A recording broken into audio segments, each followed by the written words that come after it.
ఓం శ్రీ రామచంద్ర పరబ్రహ్మణే నమః. భగవద్బంధువులందరకు హృదయపూర్వక నమస్కారాలు. ఓం శ్రీ రామచంద్ర పరబ్రహ్మణే నమః. ఆపదామపహర్తారం దాతారం సర్వసంపదాం లోకాభిరామం శ్రీరామం భూయో భూయో నమామ్యహం. ఓం శ్రీ రామచంద్ర పరబ్రహ్మణే నమః. శ్రీ వాల్మీకి రామాయణము 5వ కాండ అయిన సుందరకాండ యందలి 31వ సర్గ యందలి గల 19 శ్లోకముల యొక్క వచన భావసారాన్ని హనుమంతుడు సీతకు కనబడకుండా ఉండి ఆమెకు రాముని కథను వినిపించుట అనే కథగా విందాం. హనుమంతుడు ఈ విధంగా బహురీతుల ఆలోచించి సీతకు వినబడేటట్లుగా మధురమైన వాక్యాన్ని పలికాడు. ఇక్ష్వాకు వంశీయులలో గొప్ప యశస్సు గల పుణ్య స్వభావవంతుడైన దశరథుడు అనే రాజు ఉండేవాడు. అతడు రథ గజాశ్వ సైన్యములతో మహాబలశాలి అయి గొప్ప కీర్తి కలవాడై ఉండేవాడు.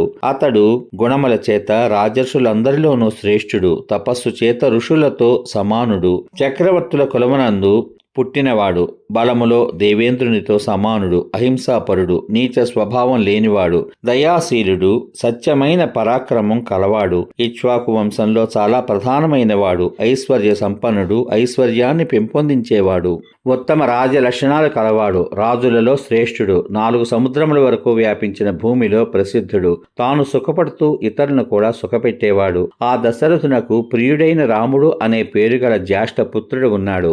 అతడు చంద్రుని వంటి ముఖం కలవాడు, మానవులలోనూ ఇతర వస్తువులలోనూ ఉన్న విశేషము గుర్తించ సమర్థుడు, ధనుర్ధరులందరిలోనూ శ్రేష్ఠుడు. శత్రువులను పీడించే ఆ రాముడు తన నడవడికలో ఎట్టి లోపాలు లేకుండా రక్షించుకునేవాడు. తన వాళ్లను, సకల జీవలోకమును, సకల ధర్మాలను రక్షించేవాడు.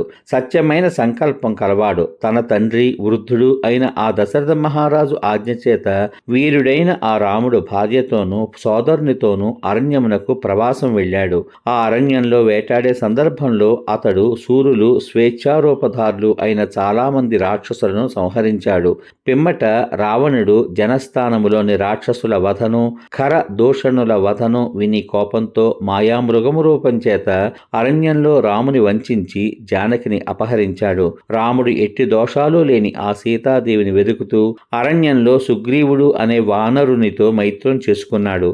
పిమ్మట శత్రుపురాలను జయిస్తూ మహాబలుడైన ఆ రాముడు వాలిని చంపి ఆ వానర రాజ్యాన్ని సుగ్రీవునకు ఇచ్చాడు. సుగ్రీవుడు ఆజ్ఞాపించి పంపించగా స్వేచ్ఛారోపధరణ సమర్థులైన వేల కొలది వానరులు ఆ సీతాదేవి కొరకై అన్ని దిక్కులందు వెతుకుతున్నారు. సంపాతి మాటల చేత సీత ఇక్కడ ఉన్నది అని తెలుసుకుని నేను ఈమె కొరకై మహావేగంతో 100 యోజనాలు పొడవైన సముద్రాన్ని దాటాను. రాముడు ఆ సీతకు ఎట్టి రూపం, ఎట్టి వర్ణము, ఎట్టి గుర్తులు ఉన్నట్లు చెప్పాడు. అట్టి రూపవర్ణ చిహ్నములతోనే ఇప్పుడు నేను ఈమెను కనుగొన్నాను. హనుమంతుడు ఈ మాటలు పలికి ఊరకున్నాడు. ఈ మాటలు వినగానే సీత చాలా ఆశ్చర్యపడింది. దుఃఖం చేత కప్పబడిన చైతన్యము అనగా ఆలోచనాశక్తి కలది, వంకరగా ఉన్న కేశాంతములు కలది, భయ స్వభావురాలు అయిన ఆ సీత ముఖాన్ని ఎత్తి ఆ శంసుపా వృక్షము వైపు చూసింది.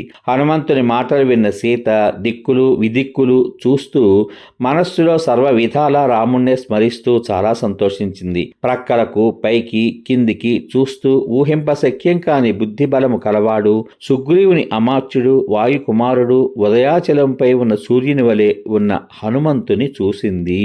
సమాప్తం. ఇంతవరకు మీరు శ్రీ వాల్మీకి రామాయణము 5వ కాండ అయిన సుందరకాండ యందలి 31వ సర్గ యందలి గల 19 శ్లోకముల యొక్క వచన భావసారాన్ని హనుమంతుడు సీతకు కనబడకుండా ఉండి ఆమెకు రామ కథను వినిపించుట అనే కథగా విన్నారు. రేపటి భాగంలో శ్రీ వాల్మీకి రామాయణము 5వ కాండ అయిన సుందరకాండ యందలి 32వ సర్గ యందలి గల 14 శ్లోకముల యొక్క వచన భావసారాన్ని హనుమంతుని చూచిన సీతకు కలిగిన ఆలోచనలు అనే కథగా విందాం.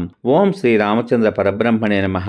శ్రీరామ రామ రామేతి రమే రామే మనోరమే సహస్రనామ తత్తుల్యం రామనామ వరాననే. ఓం శ్రీ రామచంద్ర పరబ్రహ్మణే నమః. సర్వే జనా సుఖినో భవంతు. శుభమస్తు. స్వస్తి.